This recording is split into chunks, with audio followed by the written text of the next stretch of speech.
O Garrocine é um burro e ele esqueceu de falar a palavra inicial do vídeo, então eu tô aqui. Sigmund Freud, neurologista austríaco e fundador da psicoanálise. Esse vídeo vai começar denso. Ele sugeria que a mente humana abriga desejos reprimidos, e muitos dos nossos medos e fascínios vêm do inconsciente. Segundo ele, existem alguns fatores que explicam por que gostamos desse gênero tão horrível. Eu tô falando de terror, tá bom? O estranho familiar. Freud falava sobre o medo do que parece familiar. Mas tem alguma coisa errada. É aquela sensação de desconforto quando você tá em algum lugar que parece muito normal, mas tem alguma coisa errada ali. É como quando você era criança e ficava paralisado de medo às 9 horas da noite do lado de fora da igreja com uma única luz iluminando sua silhueta, olhando pra sua câmera igual um bobão, esperando que ela se mexesse, morrendo de medo. O prazer proibido. As pessoas sentem atração por aquilo que é proibido ou assustador. Isso explica porque mulheres gostam de prisioneiros. Isso é meio machista. Seguindo essa lógica, se você não quer que seu filho use drogas, dê drogas a ele, porque isso traz uma sensação de aventura e desafio. A catarse. Sentir medo em um ambiente seguro permite liberar tensões internas, ao fim de sentir aquele Por isso muitas vezes as pessoas dão risadas depois de levar um susto, ou adora a gameplay cheia de jumpscare pra ter aquela adrenalina, sem contar que dá view pra caralho, né? Além do psicológico, existe o fator social. Para as crianças, serve para provar a coragem pro amiguinho. Olha, eu vi filme de terror, viu?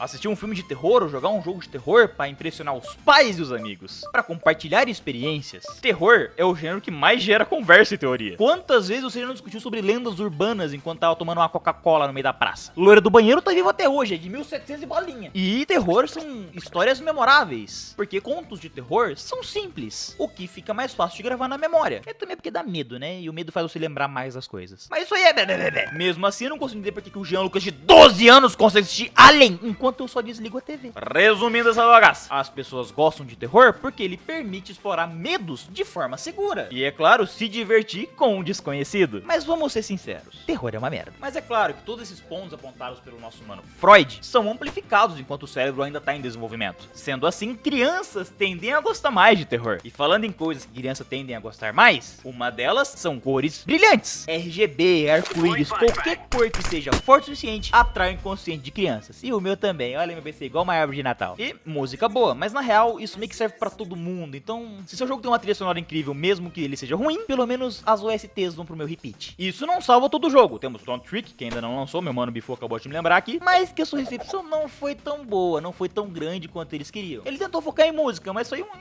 né? Foi mais ou menos, Mas também tu é um violão, né? O que seria teu inimigo? Uma tuba? Mas isso explica porque originalmente terror são feitos pra crianças, mas acabam agradando qualquer pessoa que curte esse gênero, se a história, obviamente, for boa. Temos exemplos de sobra disso. A Casa Monstro, Scooby-Doo, Você Sabia?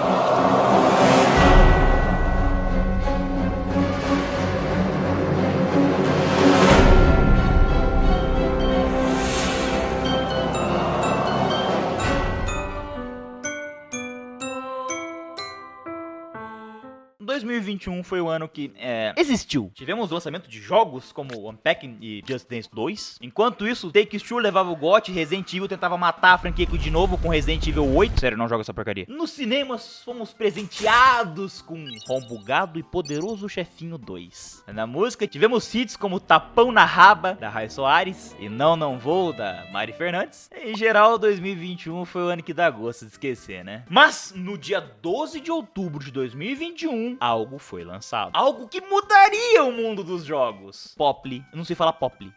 Poply Playtime.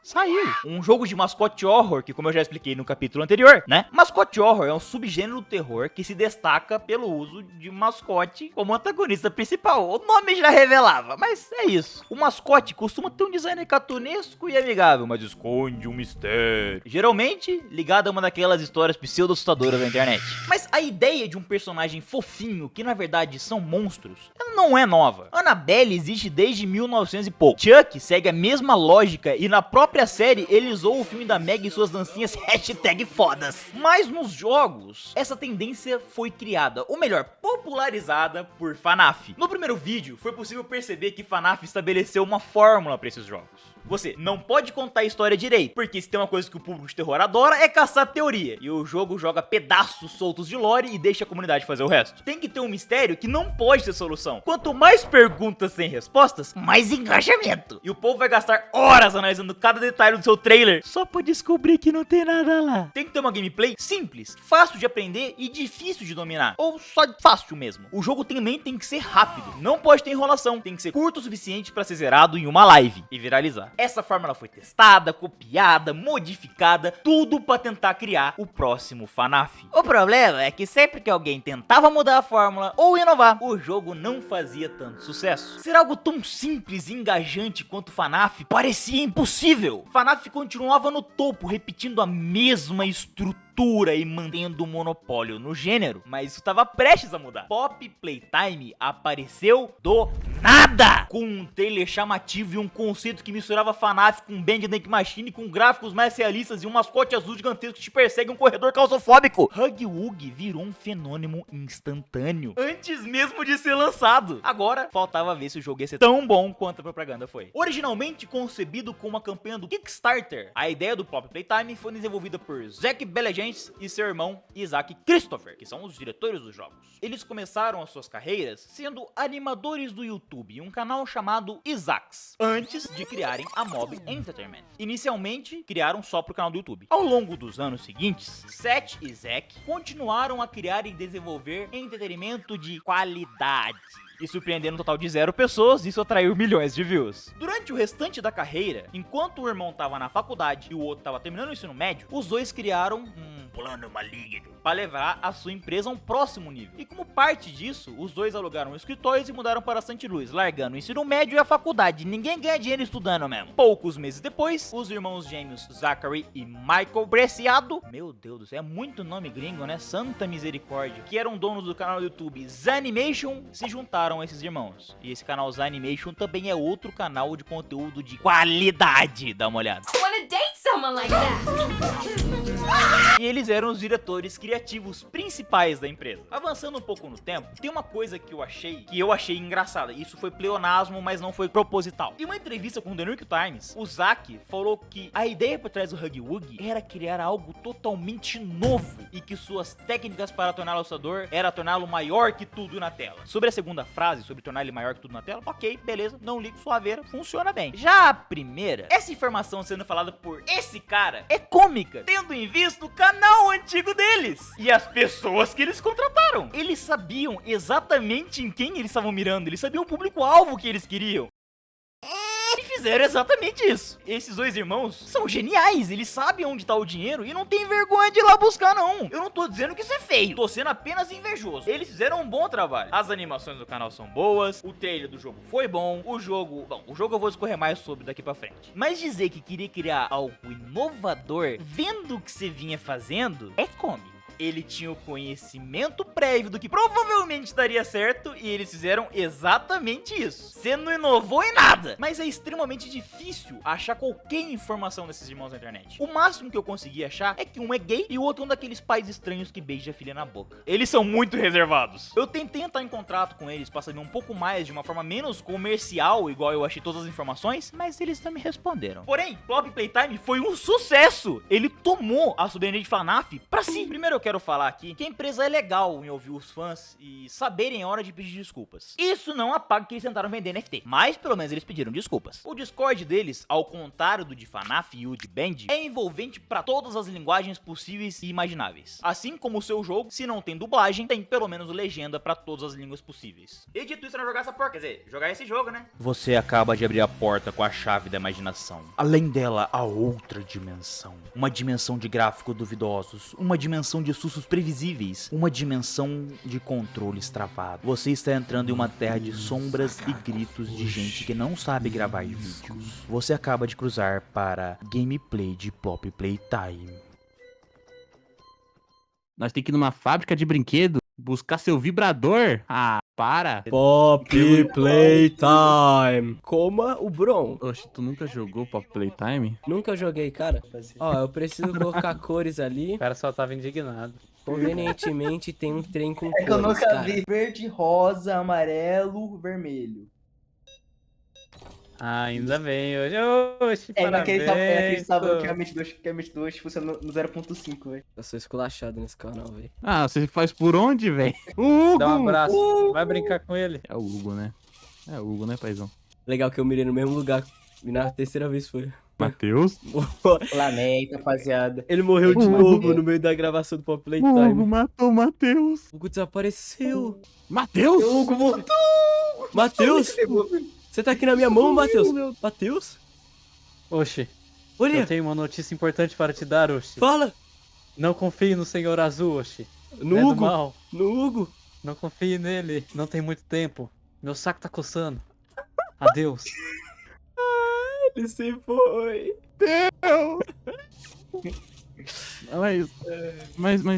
Mas o Matheus tá aqui do lado ainda. É o. É. Não, você está chamando de Hugo? É o que? É Hugo. Matheus? Ele tá no bolso, ele tá no bolso, galera. Eu tô na esteira aqui, caralho. Ali, Na esteira velho! aqui embaixo, Pega ele, seus pega ele, porra. pega ele. Pega ele. Matheus. Ele tem que. Os, Ele tem os que ir com a bracinhos, gente, né? os bracinhos. Fala. Irei transferir para sua mente, Oxi. Aham. Irei falar dentro de você. Lá ele. Lá ele. Só um Lá minuto. ele. Eu peguei o Transferência completa. Olha, eu peguei o conhecimento, botei a mão na cabeça dele. Eu não sei, velho. Não sei se é pra um bem maior. Agora tem uma. Macaco, você- Agora tem uma red Eu- hand. Eu não Macaco. gosto de salas escuras. Mano, o macaco foi sequestrado mesmo, né? Que até agora não voltou. Deus, Matheus, ele foi decapitado e sabia falar decapitado. Deus Agora o ele faz tenha. parte do Oshi. Nossa, você é muito burro.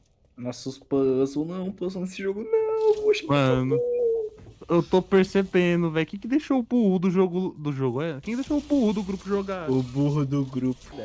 A gente tá vivo ainda. O Hug Wug nunca pegaria a gente. Imagina, What the fuck? imagina. Que mão é essa? Eu vou falar, mano, exatamente. Levaram o belisco, cara! Mentira, por favor, não morra como os outros, cara. Só tem a alma do Matheus agora comigo e você. puzzle. O puzzle. Veja bem, eu preciso passar nesses dois pedaços de paus elétricos.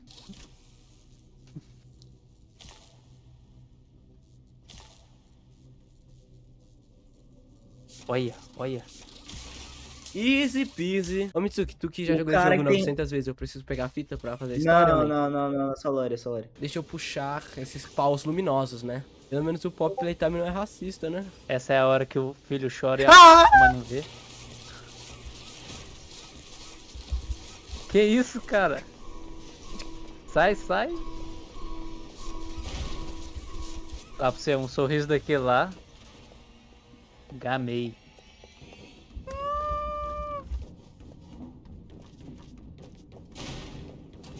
Se caga não, oxe. Meu Deus, eu tô com medo. Gostaria de falar que também tô com medo, mas eu nem tô vivo. Cara.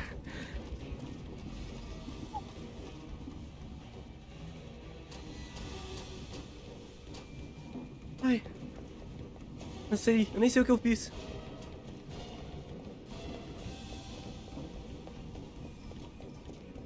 Só corre, não olha pra trás não, oxe. Olha pra trás não! Ah! Tô com medo! Nossa, viado, se eu morrer de novo pela segunda vez no mesmo canto. Que isso? E agora? O que você faz? Meu Deus. Oxi, essa caixa. Aqui. Nossa. Senhoras e senhores, eu me caguei.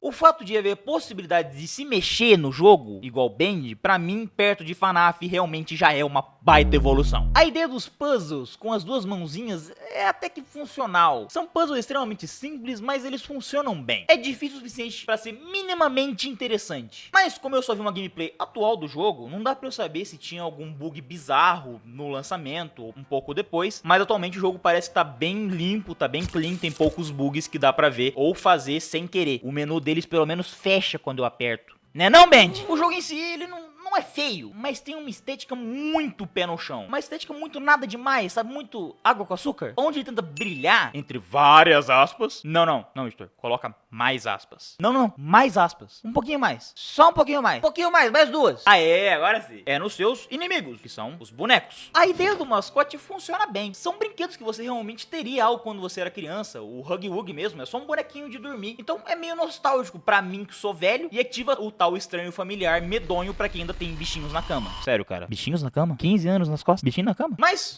vamos pra história, né? Eu não queria ver o vídeo de 1 hora do Linkzinho e nem o vídeo de 50 minutos do Core falando sobre um capítulo. Então eu fui pro Reddit. E meus amigos, quanta teoria tem dessa porcaria aqui. Mas o jogo ajuda também, né? Tem ARGs antes de cada capítulo lançar. E se tu não sabe o que é um ARG, é basicamente um mistério dentro do jogo ou dentro de um vídeo que vem pro mundo real ou vai pra um outro lugar da internet. É um mistério que envolve mais de um só site ou mais de um negócio. É ARG. É o que tudo que os youtubers mais amam na vida. Tudo aqui é feito de uma forma extremamente primorosa. Todos os indícios de história, todos os posters colocados em locais estratégicos com frases estratégicas, a forma com que os personagens falam com você, o nome dos personagens. Inclusive tem uma fala do próprio jogo que resume bem o que o jogo faz. If there's anything Playtime Co. should be known for, it's not toys, it's marketing. Isso é extremamente engajante pra quem curte mistério, principalmente pra youtubers de teorias e contadores de história. Eles mantêm o jogo vivo com mini videozinhos lançados no canal falando que são da segurança da fábrica. Isso gerando ainda mais teoria e mais engajamento em cima disso. Não tô dizendo que o jogo é ruim. O jogo não é ruim, mas ele também não é muito bom. Ai, como é que eu vou explicar isso? O jogo não é feito pra ser apenas jogado. Ele é feito pra ser descoberto conforme você joga. Se você for um jogador casual que vai apenas entrar no jogo e seguir o seu objetivo, você tá jogando um jogo. Se você for uma pessoa que quer ir atrás de todos os mistérios, todas as histórias, entender tudo que está acontecendo, porque, ai meu Deus, como eu sou nerd e gosto de saber que o Huggy Wuggy tem um pinto de 26 centímetros, é outro jogo. Não foi feito pensando em ser uma gameplay boa, uma gameplay bem pensada, uma gameplay extremamente inovadora. Foi feito pensando em deixar esses mistérios mais engajantes para as pessoas que gostam de mistério e, principalmente, já pensando nos youtubers. Acho que essa é a melhor explicação que eu posso dar. Mas a história em si, ela é bem simples. Mas ela se inicia lá em 1800 bolinha. Nada nunca pode ser atual. Um dono de fábrica perdeu uma pessoa importante. Desde então, ele ficou obcecado em fazer a vida eterna. E como a Segunda Guerra tinha sido logo ali, tinham muitos órfãos. Pra fazer essa vida eterna, ele falou, vou fazer uma creche e fazer meus experimentos em crianças. Por que sempre crianças? O que mascote horror tem com matar criança? Começou então seus experimentos com uma tal de flor papoula, ou em inglês, pop. Uau! Oh! Ele criou vários experimentos, como o Huggy Wuggy, a versão feminina do mesmo, o Catnap, que é um gato que tem gás do sono, e botou o gato pra ser escravo e fazer as crianças dormirem. Pra diminuir ainda mais os custos, ele falou assim, será que dá pra fazer em seres humanos grandes? E colocou adultos para serem os professores do local, só que esses adultos estavam dentro de animatrônicos, que esses animatrônicos sim eram professores, mas eram professores animatrônicos professores. Os experimentos que eles faziam com as crianças pra saber em qual boneco colocar, eram 3 desafios simples. Um de som, um de decoreba e um de velocidade de pensamento e ação. E os bonecos são em sua maioria gigantescos, porque a história falou que funciona melhor assim. O legal de se reparar é que 90% dos experimentos não passou por esses testes. Só pegaram uma criança qualquer e falaram assim, experimento. E tem um tal de experimento 0, que é o grande mistério e inimigo por trás da saga do jogo. Mas enfim, o jogo atualmente conta com 3 capítulos, se eu não me engano. E a cada final de capítulo, eles fazem questão de deixar um gancho pro próximo capítulo. Deixar uma cena muito legal que tem uma continuação muito boa pro próximo capítulo. Pra você ficar ansioso pelo próximo capítulo. É basicamente isso o jogo. Poppy Playtime usou a fórmula de FNAF de uma forma tão perfeita e de tão fácil compreensão que ficou muito fácil copiar. Nisso nasce várias cópias de Poppy Playtime, digamos. O Rainbow Six Friends, Pig, Mr. Hops, entre outros. O FNAF inventou. O Poppy Playtime consolidou. Aí então vem Garden of Bambam com a bazuca e explode a fórmula em pedacinhos. Chegou o momento, né? Deixa eu até... Garden of Bamba. Puta que pariu. Criado pelos Euphoric Brothers. Outra empresa indie criada em 2020. Eu tô vendo o momento em que a Ubisoft vai criar um mascote horror. Em 2021, eles criaram um canal chamado Midnight Duck, onde contavam histórias de terror dentro do seu primeiro jogo, que era o Sully's The Bloom Remaster. Sim, o primeiro jogo deles tem o remaster no nome. Fenomenal. Ok, eu vou jogar esse jogo. Música de intro. Isso é um jabuti? Eu sou um jabuti? Mas eu não tô apertando nada, como é que... Será que... Jabuti! Ele vai abrir a porta? Nem ferrando que ele vai abrir a porta. Ele vai abrir a porta. Ai, meu Deus, ele vai abrir a porta! Meu Deus, eu tenho uma escoliose muito forte. Bem-vindo, senhor. Como eu posso te ajudar hoje? Se você tem certeza que quer estar na livraria, vá pra recepção e faça check-in. Olhe pra trás e vê se alguma coisa... sir. Então vamos mandar. Nossa, ele é... O jogo crashou. Eu não volto mais aqui. É bem ruizinho, eles até largaram a mão deles. Os vídeos eram basicamente uma intro onde tem uma musiquinha bizarra e texto na tela. Era meio óbvio que se ia flopar. Ainda em 2021, eles também criaram o canal dos Irmãos Eufóricos, onde eles postavam somente trailers dos seus jogos. Chegaram a lançar bastante coisinha antes de sair o Bambam, sendo o mais fodão deles o Life on Pizza. Finalmente eu sou uma formiga. Mas o primeiro jogo que chamou a atenção do público foi Egghead Gump, um jogo onde o seu inimigo é um ovo. Sim, ovo. Genial! E logo após veio Garden of Bamba. Seus criadores são Ferris e Gip, nomes que claramente são apelidinhos fofinhos do Discord. Quiseram nem dar os nomes reais ao projeto. Tendo em vista o nível de descaso com a comunidade, os próprios jogos, a saúde, a higiene básica, eu imagino que eles sejam fedidos, sei lá. Eu entendo porque não quiseram botar o cara pra bater, sabe? O que eles não contavam é que pra ter uma empresa você obrigatoriamente tem que ter um CNPJ, o que é uma informação pública. E não é doxing ir atrás disso, né? Espero que não. Indo no site, lendo os termos de uso e o sobre, primeira coisa que eu vejo é que eles são mais cuzões que eu imaginava. Se liga, não tá escrito.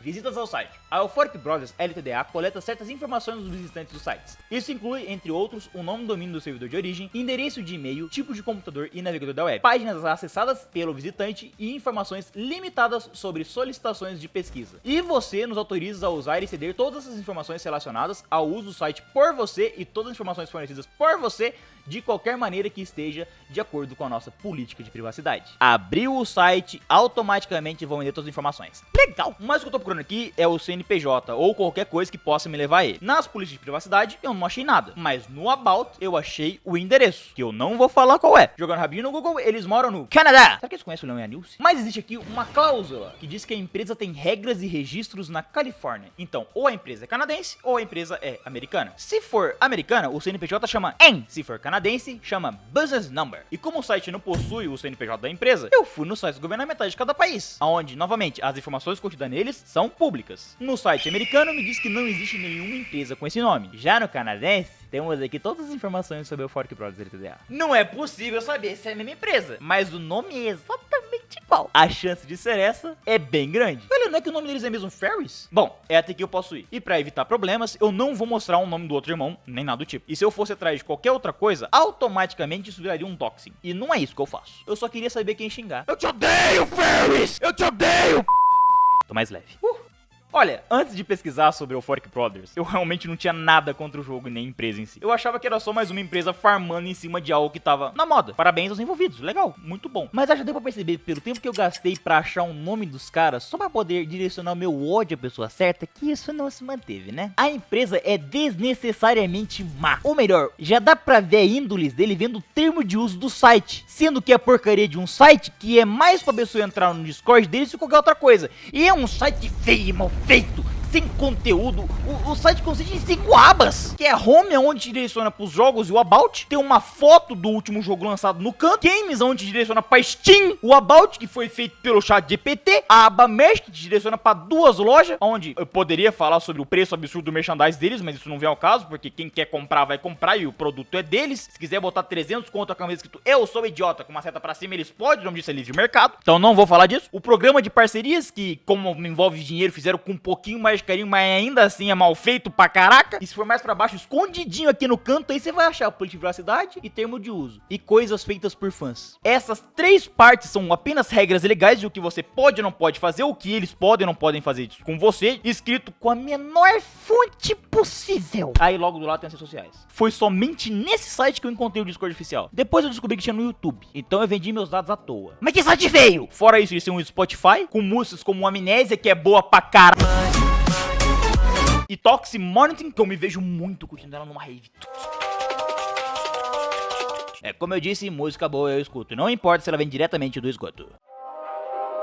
O Discord deles é bem feito. É igual ao do Pop Playtime, tem uma pra cada linguagem possível e imaginável. A comunidade é ativa até demais e eles aceitam bastante youtubers pra conversar e ter informações privilegiadas. Me recusaram, mas dizem que aceitam bastante gente. Mas o que me deixou bravo com os irmãos eufóricos é o fato deles terem chateado a pessoa mais legal desse mundo. O ser humano mais simpático de boa que a vida que eu conheço. Ele é um pouco alarmista, mas ele é muito gente fina. Como carambolas de rodinhas, vocês conseguiram chatear o core das antigas, seu arrombado?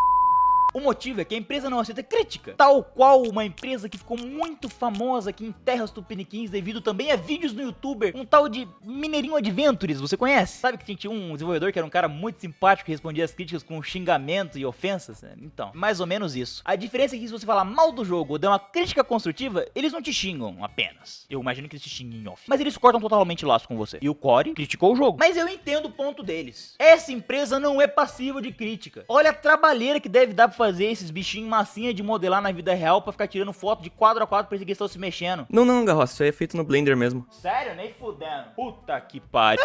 Então eu vou falar de Garden of Bambam da forma mais editorial possível, sem achacar muito game. Porque vai que os irmãos eufóricos entram na minha casa com uma 12 não.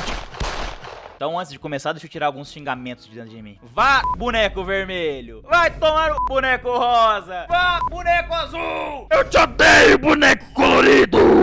Continuando. Uma empresa muito legal, que ninguém sabe o nome, descobriu um produto tóxico, muito massa, chamado Givane, que vem diretamente das profundezas do inferno. Eu suponho, porque no jogo você sempre desce. E se misturar esse Givânio com genoma... O que é genoma? Google. O conjunto de todo o material genético de um organismo. É DNA! Se misturar o Givânio com DNA em coisas feitas de argila ou de cera, eles ganham vida. Então, eles tiveram a brilhante ideia de, em vez de pedir pro governo preso ou coisa do tipo, ou só, sei lá, ir numa festa e injetar heroína, ir numa festa e tirar sangue dos outros sem permissão, não, eles criaram uma creche, porque assim eles têm genoma infinito. Emoji babando. Eu não vou falar todos os monstros aqui, mas eu vou passar por alguns pra vocês pegarem a brisa dos inimigos. Queria falar sobre isso? Não. Mas eu tive que ver 12 horas de conteúdo dessa porcaria muitas vezes em inglês. Então eu vou fazer questão de você ter essa informação completamente inútil também. Começando pelo Bambam, que é o caso número 7. O Bambam foi feito com o genoma do líder da parada, porque a ideia era pra ele ser mais inteligente e saber que é um experimento, que não deu certo. Ele é o único boneco que pode mudar de forma e virar o capeta. E tem uma brisa muito estranha em pâncreas. Segundo a Wiki, ele consegue sentir o cheiro de um pâncreas a 1 milha de distância. E por não entender que ele era um experimento, ele ficava fugindo o tempo inteiro. Pra lidar com isso, criaram a Bambalina, que é o caso número 8, porque a ideia desse povo super inteligente é colocar um monstro dentro de uma gaiola pequenininha e quando ele foge, colocar um segundo monstro lá. Pelo menos eles não fogem sozinho, né? A Bambalina foi feita com o genoma da líder da creche da parada, por motivos. E ela tem uma brisa muito estranha da aula pra coisas inanimadas. O Sling Fling, eu adoro esse nome, muito engraçado. Sling Fling é o caso número 13. Ele é uma lula polvo, sei lá que porcaria é essa, que é o professor Charles Xavier de 13 metros de altura. É o único, inclusive, que tem poderes paranormais. É o caso número 9, que é o Xerife Toaster, que ele foi criado único e exclusivamente pra prender quem é contra a instituição e tem a brisa, obviamente, de prender os outros. Só que ele fica preso. Incoerente, talvez? Caso número 11, que é o Slow Celine, caracol. Caso 17, que é o Sling Fling. Ele é um humorista com tendências depressivas que não faz piada boa, só consegue se comunicar com experimentos, mas os experimentos não foram feitos, experimentados com o bagulho de dar risada, então eles são incapazes de sentir humor, a não ser o canguru rosa, que tem que ter isso pro jogo continuar existindo, e ele fugia muito mesmo. Esse era o que mais fugia. Então eles criaram o caso 26, que é o Kitsauro, que é um gato dinossauro. É só isso, gato dinossauro. Caso 10, que é o Pilla Bird, o primeiro inimigo do primeiro jogo. Ela foi criada criada pra cuidar de crianças, porque pagar funcionário é caro pra caramba. A brisa dela é que ela é super protetora, e geralmente ela mata os pais das crianças. E se você não alimenta ela, ela mata as crianças também. Tem mais uns 500, tá? Mas pra mim, o mais legal deles é a bolha de Divane, porque ela é o substrato do pó da sobra da capa do Batman. Quando você cria um experimento, sobra Divane e um pouco de DNA. E quando você vai criando um experimento, Divane experimento, Divane DNA, Divane DNA, Divane DNA, Divane DNA, vai ter um momento que vai sobrar um resto de porcaria, que é essa coisinha bonitinha aqui. É uma pedra com pensamentos. É tão fofinha. Uma curiosidade legal sobre esse treco também, que tem a ver com a empresa e a lore desse jogo, é o jogo Choo Choo Charlie. Sim, Choo Choo Charlie também faz parte da lore de Garden of Bamba. Provavelmente deve ser da mesma empresa. Chuto eu. Não vou ver. Mas provavelmente da mesma empresa. E eu acho que, bom, nesse ponto, qualquer porcaria tem Gemon, porque trem. A gameplay. Se existe uma coisa que define Garden of Bambam, além dos mascotes com o cara que quer te vender uma NFT, inacreditável que eles não fizeram isso ainda. Pelo menos até a gravação desse vídeo. É que aqui algumas escolhas, digamos, estratégicas chamam a atenção. Primeiramente, a óbvia forçação de barra para que o jogo tenha no mínimo uma hora pra você não poder pedir reembolso na Steam. Colocando grandes corredores completamente vazios. Eles dizem que queriam dar uma ilusão de lugar grande e abandonado, como no jogo Alien, por exemplo, mas o jeito mais fácil de você entender isso é essa cena. Prateleiras. As cutscenes, que são basicamente pipocar uma caixa de diálogo na sua cara, com uma narração em off, deixar imóvel! Acho que eu tô exagerando, que ele é aumentado artificialmente. Pois bem, eu joguei Garden of Bambam Zero, porque eu não vou comprar esse jogo, me recuso. E toma aí um contador mó da hora do tempo que eu perdi de quando eu errei até eu poder tentar de novo.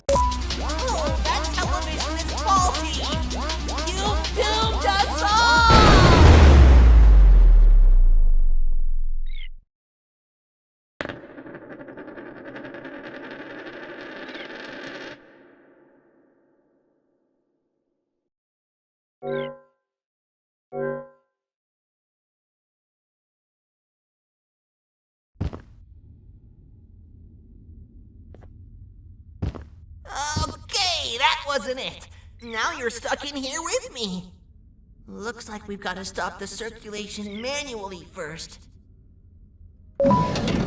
Olha, eu tenho a gameplay dessa coisa, mas eu me recuso a editar, porque o jogo só não merece. Os minigame dele é esconde-esconde. Não é divertido jogar, não é difícil de existir, então eu vou poupar vocês disso. Fazer com que você seja incapaz de se mexer e apenas ver cenas legais, até porque a Naughty Dog tava erradaça com não mostre algo legal, deixa o player fazer algo legal. Se der horrível, me mostra algo legal aí, nós tem que vender boneco. Vamos pegar como exemplo a cutscene final do Garden of Bambam Zero. Se você por algum motivo você não quer spoiler dessa porcaria, pula. Você quer realmente jogar isso? Vemos aqui uma cutscene lenta, enrolada propositalmente.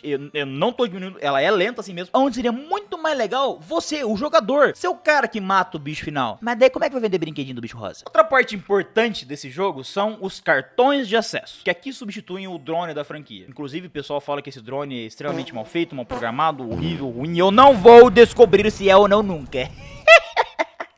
Porque aqui você não é o protagonista da franquia, mas sim só desse jogo. Você é o inimigo do jogo que vai vir em seguida do Garden of Bambam Zero. Mas é óbvio que são cartões. Todo lugar suspeito, provavelmente amaldiçoado, existe que você colete pelo menos 15 crachás ou cartões de acesso antes de abrir uma porta. Slender me ensinou isso lá em 2011. Tem botões de interação, mas só depois de um pequeno puzzle, que é literalmente ativar 2 painéis e esperar um diálogo. É porque nada pode ser tão fácil, né? Tem os puzzles que, além de ser demorado, olha isso, muitas vezes bugam ou sei lá, mas eu não consigo passar dessa fase sem explodir.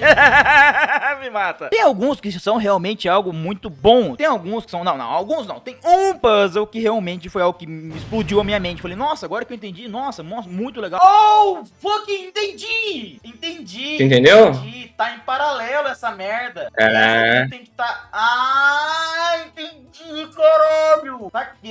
Saquei. Tá, a última vai ser a última. Já outros, como o segundo, só tem 2 puzzles nesse jogo. Não tem muita lógica, é mais na tentativa e erro, saca? E por falar em coisa difícil, o combate não é uma delas. O combate aqui é inexistente, é basicamente corra o mais rápido que você puder do monstro que vai atrás de você. Uma vibe meio Doors do Roblox, só que Doors é melhor. E falando em Doors, eles ganharam o Roblox Innovation Award 2024 com o jogo de Garden of Bambam RP, aonde você é basicamente um monstro e conversa com outros monstros. Essa porra foi comprada. Sério, fases de esconde-esconde funcionam bem no Roblox. Aqui não. Mas o quesito que muita gente fala mal deles é porque eles usam a set free pro jogo inteiro quase. O que não me incomoda. Eu sei que eles podem pagar, eles têm dinheiro, eles conseguem, mas...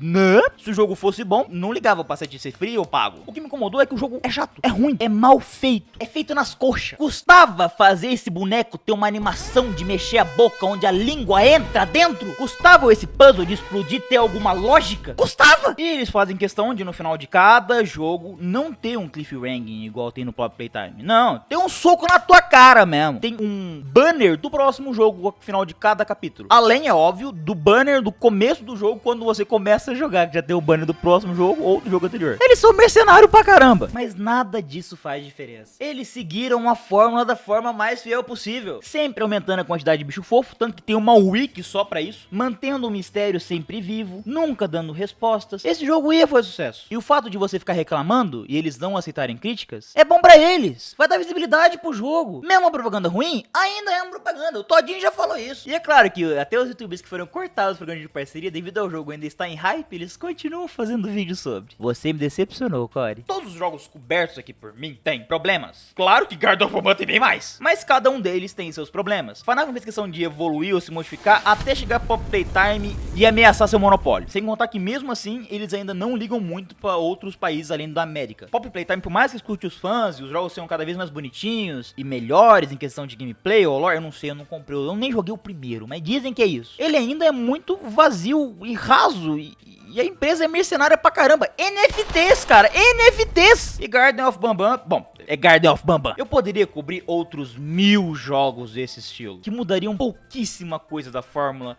ou a seguiriam de uma forma diferente. Mas eu tô cansado, chefe. Eu acho que com tudo isso que eu já falei, já deu pra ter uma ideia do que mascote horror, você querendo ou não, vieram pra ficar. E mesmo que Pop Playtime, FNAF, Garden of Bambam sejam odiados por alguns, são amados por outros. E no futuro haverá outros. Esse estilo de jogo tem uma premissa que soa interessante, o que faz com que tantas pessoas o odeiem e não muda esse fato, que é, mistérios são legais pra caramba. Mesmo sendo mal feitos, extremamente óbvios, é legal você ver pra onde a história vai te carregar. É do ser humano querer uma resposta. E esse é o parafuso principal dessa série de terror. Fazer você querer resolver os mistérios por conta própria. Fazer você querer ver até onde a história vai. É a mesma brisa do Skibidi Toilet. É só um videozinho bobinho, mas por trás tem uma lore gigantesca. E é isso que deixa as pessoas querendo ver. E com esses pontos anotados, agora eu sei pra onde ir. E não vai sobreviver. Paulo, opa, fala. Andrei, Fala. Diga, meu. nós vamos fazer um jogo de mascote horror. Sério?